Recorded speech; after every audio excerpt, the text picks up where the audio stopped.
How to deboss, cut and draw to make name cards for your place settings using Cricut.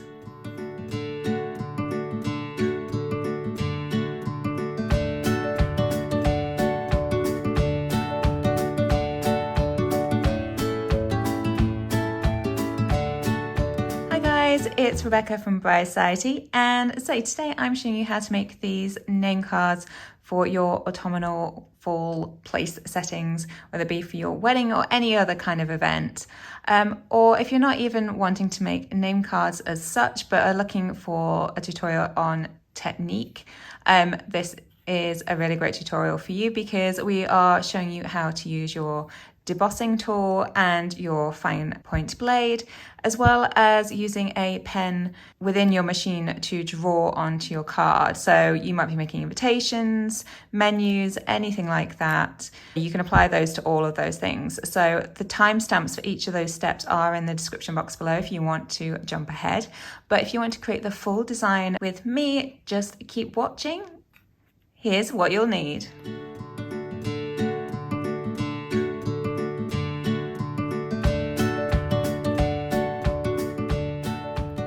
So I've opened up Design Space, and you will need a blank canvas, which you can get by hitting new over here in the top left if you don't already have one. This design over here is what we're going to make together today, so I'm going to show you how to make all of the components from start to finish, but this is what we're aiming for. So there's a couple of different techniques going on, as mentioned before, and you can just jump ahead using the timestamps in the description box if you don't need one of them, they're not relevant to you, or you already know what you're doing, etc. So we have got, I say, a few different things. We're going to start just by creating the overall shape of your place setting name card, because obviously everything else gets built in that, and you can then scale for the sizing and you can see it all once that's in place. So I'm going to create a replica of this design over here with you now, and to do that, the first thing we do is come to Shapes on the far left hand pane and select the square. So you see it drops it in there. You can click that and drag it around as you wish. I have made my dimensions 3.5 squared. So click on it. You can come up to the top where it says size. You see the width and height. Simply click in there and type in your desired width, hit enter, and it'll shift both the width and the height to that dimension because you've got this little padlock on which maintains the ratios. If you were to unlock that, you can create a rectangle, for example, by just changing one of those dimensions, but we don't want to do that today.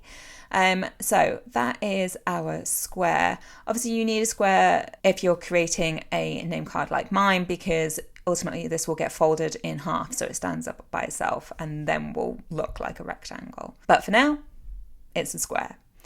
I'm going to change the colour of this partly so I can see what I'm doing better, but also just sort of match roughly what my design will look like, so it just helps visualise the whole thing.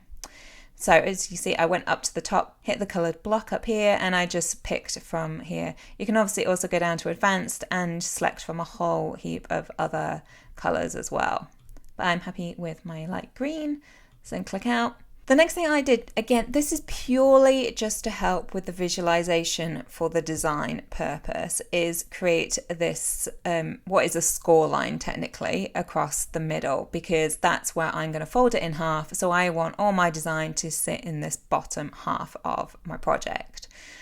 You're not ultimately going to use that score line, whilst it would be useful in some ways because you're also trying to fold it in half. The problem being, it's going to put the score line on top of your place card, so it would fold the wrong way, if you see what I mean. It would need to be on the reverse side, so we're not actually going to score it at the end, so that will get removed. But if it's going to help you with the visualization as well, like it does me, you do this. You come over to Shapes, you pick this top left one which says score line, just looks like a straight line. It drops it in, you can see it drops it in vertically. Obviously I need mine to be horizontal, so you can do that by either hovering over it until you get this sort of curved arrow shape, and then you can drag it, Or if you just want to be super quick and easy, come up to the top where it says rotate, highlight that and replace with 90 degrees so it rotates it 90 degrees. Okay, I'm going to drop it into the middle. You can resize the length of that by simply clicking on one of the boxes on either end and dragging it out. And there you have it. Okay, so on to the next step. I have dropped in, as you can see, this kind of pumpkin design because I'm doing it sort of for an autumn themed event. You can drop in any design that you've chosen. It's absolutely fine. The same technique will apply. This is why this tutorial is super adaptable to whatever you need. Say it's just, this is a guide and you can replace with whatever your theme, colors, wants are. Okay, so I got this image from Canva as it happens and saved it and uploaded it. So you can do all that by hitting upload over here on the left and upload image up here. Obviously I've already done that, so mine's here, my recent uploads. So I'm just going to highlight that, come down to the right hand side here, add to canvas. It inevitably drops them in way different sizing from what you'll actually want. You see this is currently like 14.5 inches wide, which is mad. It won't even fit on the mat because that's only a 12-inch square. So in resizing, you can do this or you like by picking any of these squares. Again, you can come up to the top where it says size, width and height. I'm just going to make mine smaller like this currently. Just see what size I had here. I had about 3.41 inches wide. So I've highlighted it, coming up, 3.41 inches, enter, and there you go. And now I'm going to drop it into place. So don't worry that this part of the design is dropping off the end. If you don't want that part on your design, that's absolutely fine. It's just when you come to cut it, like we'll cut this square and it will cut obviously that part off. So that will just deal with it for you. So this is where we're going to change things up from what I've done in a lot of my tutorials, which are usually just cuts. So as you can see on the square, the operation up here at the top is set to basic cut because we want to cut that out. With my pumpkins, I'm not going to do that. I want to use my debossing tool just to add a little sort of interesting technique and design to my place cards. So to change that, highlight the box, come back up to where it says Operation Basic Cut, hit the drop down. As you see, you've got lots of options there. I'm coming down to where it says Deboss. And as you say, it's slightly changed the appearance of your design pumpkins, whatever you've got, to sort of thicker lines. So that's now going to not cut, but use your debossing tool. So it's a separate tool that you're going to insert into the machine. So make sure you have that tool if you're going to select that option. Okay, that's now all set up. For the text, I'm going to use another technique, which this time I'm going to use pens within the machine to draw the names on. So it's not going to be hand drawn. The machine's going to draw it for me. So to create that kind of text, come over to where it says text, type in your text of choice. The font will default to Cricut Sans, just because that's what Cricut Design Space always defaults to. You can easily change that by coming up to the top left where it says font, hit the drop down, and it will come up with a myriad of fonts. If you subscribe to Cricut Access, you'll have access, funnily enough, to all of these fonts in this list. You can see the ones that are specific to Cricut Access because it's depicted by this little A bookmark type tab on the side. If you don't subscribe, you can pay for the individual font. However, if you don't want to do that, like me, you can come across to the second tab along at the top here, which says System. So that's now filtered by all the fonts that are already stored in your system, free to use. So have a scroll through, play around, see what you like. I believe I used this font here. It might not be in your system, but just have a look around, see what you like. I wanted a sort of more scriptive type font for my Christian name. So just click, and as you can see already, it's changed it back here. Click out of there. Again, as before, dropped it in huge. We're just going to resize exactly the same way as we have shown you for the pumpkins and for the green box. So position roughly where you think it might look good. Obviously the size of this and where you drop it will alter depending on like the length of name, the font you've used, all those kind of things. So don't worry too much about the size of mine. So important detail here. You can only really see it when you change out of this black color. So I'm just gonna change it up here. I'm gonna select this color because it's kind of close to the one I'm actually going to use. You can select any of them. I'm just for now showing you a lighter color because it will help to see. If I make this bigger. Okay, so you can see here between each of these letters there are still lines because it's basically dropped them in as individual letters even though it's kind of a cursive font. So you can get around this so that the pen will draw it as a continuous line by highlighting the box, coming down over here to the right hand side at the bottom where it says combine, hitting the drop down, and as you can see you've got a number of options there. You can choose a couple of them and it will have the same output, but I would choose Unite over Weld, which is the other option, because you can undo this later if you change your mind and want to do something different or make a change, particularly after you've saved it and come back in. Weld is permanent. You can only get out of that by hitting undo a billion times, and once you've saved it, that's it. So Unite's a great option. And as you can see, it's now blended it so it's all one continuous drawing line. Or if you're cutting something, again, use that tool because otherwise everything will get cut individually. But say today we are just drawing with pens. I'm going to scale back down. So as you can see, this still looks different from my design over here, and that is because, don't forget, you need to change your operation. It will automatically always default to basic cut. So with it highlighted coming up there, you're going to now come down to the option that says pen. So now that it's changed it to a pen line, you can see it's kind of hollowed it out. So these are the lines it's actually going to draw with the pen. As you can see, that's now the same as this, but it has flicked my color back, which is fine. We can switch that back again, but sometimes it does this, which is annoying, is that it's now grayed out and you might think, oh, well, I can't change anything. If you just click out and then click back on it, you've got those options back again, okay? And as you can see, it's defaulted to this sort of black outline. I'm gonna change mine. So I am using a fine point pen, which is 0.4 millimeters. If you've got a few different pens and you're not sure what they are, if you look on the base of the pen, so not the lid, but the base of the pen, the opposite end, it will have a letter on the bottom. So in my case, this is an F for fine. You see, it could have any of these other letters on there.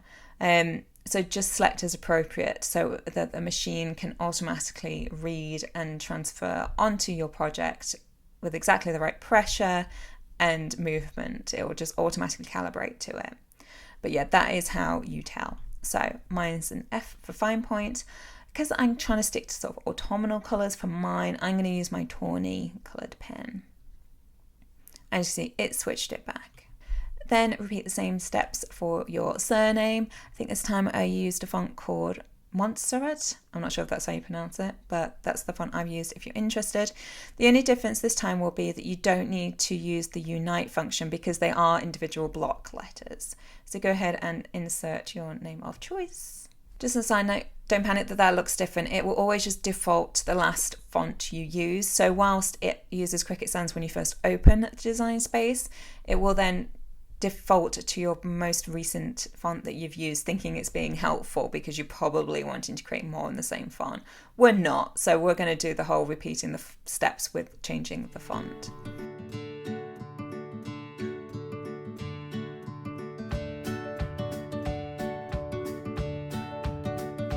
So there you go, that's all your design elements. There's just 2 more quick steps before you're ready to hit make it.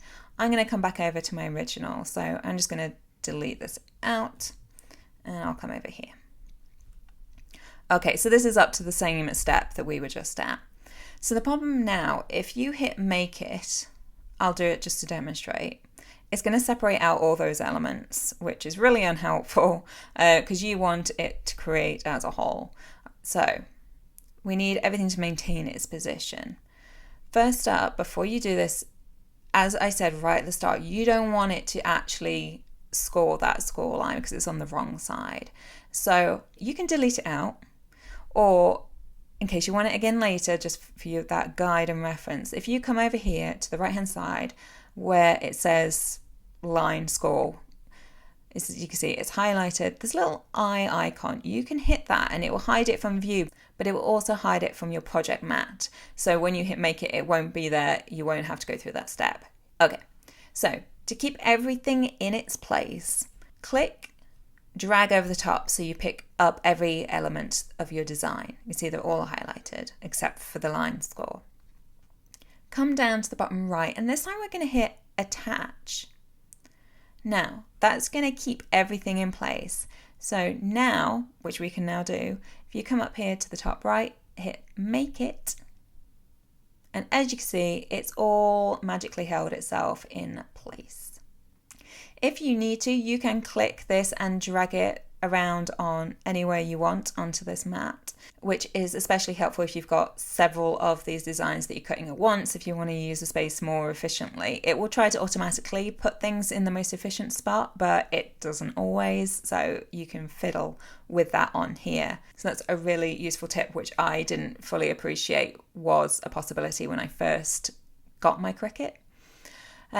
Okay. So we're ready to start the process of actually making your name card now.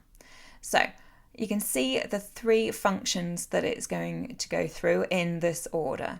So you're going to draw with the pen, you're going to do the debossing, which is the pumpkins, and the basic cut, which is the overall shape. You don't need to worry at all about this mirror function. That doesn't apply for this type of project.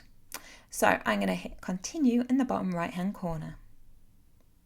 Make sure your machine is switched on and connected. If you've not got any materials listed here that come up, don't panic. That's because obviously I've been using this for a long time and I often use these materials, so I've bookmarked them. They're essentially here as my favorites for quick use. If your material is not listed here or you don't have anything there, come over to where it says browse all materials over here on the right hand side and click that.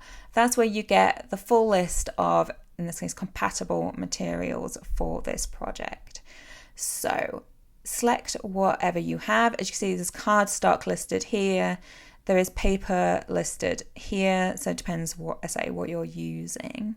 I think mine will most closely resemble medium cardstock, I think. So simply select, hit done. Now it's showing you which tools you need to start with. We're going to load in our pen. As you can see, it has the F on the bottom because, as I said before, it is my fine point pen at 0.4 in tawny.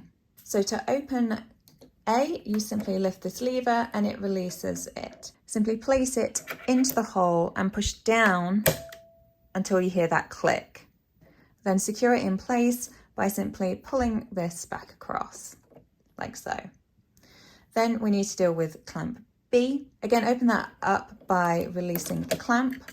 This flies open and you'll remove whatever you've got in there already, which in my case is the fine point blade. Don't put that too far away, you'll need it for the next step. But for now, you're going to use that debossing tool as mentioned before. You can see it's got that little 21 at the end. So go ahead and insert that into the housing with the wheel facing in towards the little wheel that's in there, so not the plastic guard part. So hold that there, pull the silver part across, and then pull part B across and secure like so. Go ahead and grab your light grip mat, your card of choice, and just smooth down into, in my case, the top left-hand corner, because that is where I've told my machine to prepare my design. Simply smooth that on, and then we're going to insert it into the machine.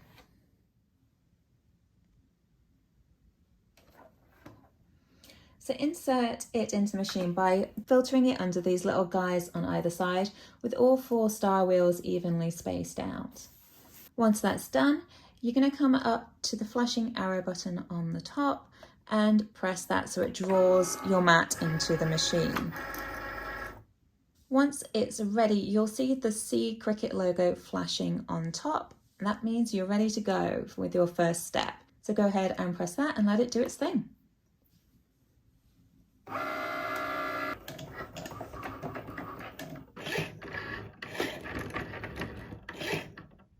So you know that last step is now complete because the C Cricut logo is flashing again, which means it's ready for the next step. But as I say, we need to switch this tool over first. So simply pop it open, remove the debossing tool, and insert your fine point blade, which is that really tiny one just there. This one obviously doesn't have that wheel housing, that's absolutely fine. Just pop it in the top like so until it's level, and then simply push the caging around and secure it in place. I personally am going to remove this right now just to help with reducing the drying out of the pins. When you're ready, go ahead and press that C Cricut logo.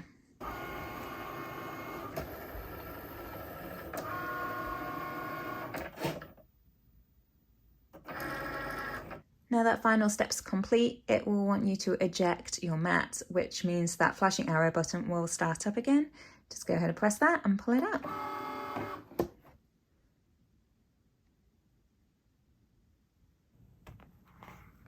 Now we want to remove the project from the mat. To do that, we're going to flip the mat over because this is how we prevent our project from curling.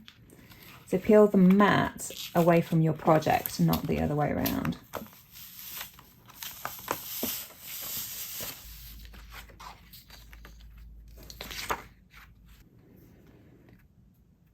So as you can see, there's your design. All that's now to be done is to fold it in half.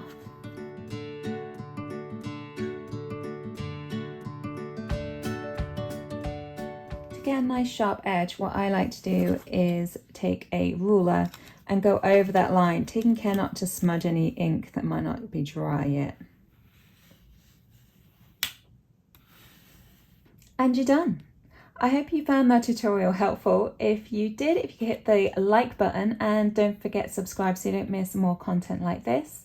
If you have any questions, do drop them in the comments box below and I'll help you out if I can. But otherwise, I'll see you next time.